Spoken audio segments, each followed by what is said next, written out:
Next ലേക്ക്, അവിടുത്തെ തടാകം ഏതാണെന്ന് നോക്കുക. ഇതേപോലെ ഏറ്റവും ഫേമസ് ആയിട്ടുള്ളത് ലേക്ക് പിച്ചോള. ഈ ഫോട്ടോയിൽ നിങ്ങൾക്ക് കാണാം, ഇമേജിൽ കാണുന്ന നടുവിലുള്ള പാലസ് ആണ് ഉദയ് നിവാസ്. അതിന്റെ അതായത് ഈ തടാകത്തിന്റെ ഒറ്റ നടുക്കാണ് ഈ പാലസ് സ്ഥിതി ചെയ്യുന്നത്. ഇന്നൊരു ഹെറിറ്റേജ് ഹോട്ടലായിട്ടൊക്കെ അത് കൺവെർട്ട് ചെയ്തിട്ടുണ്ട്. പിന്നെ ഫത്തേ സാഗർ ലേക്ക്, ജയസമന്ദ് ലേക്ക്. അതായത് ജയസമന്റെ പേരിന്റെ അർത്ഥം ഓഷ്യൻ ഓഫ് വിക്ടറി എന്നാണ് ഉദ്ദേശിക്കുന്നത്.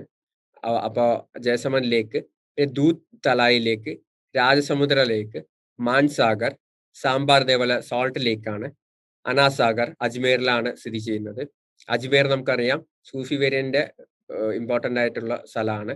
അജ്മീറിന്റെ ദർഗ ഇന്ത്യയിലെ കുറെ എല്ലാവരും പോകുന്ന ഒരു സ്ഥലമാണ്.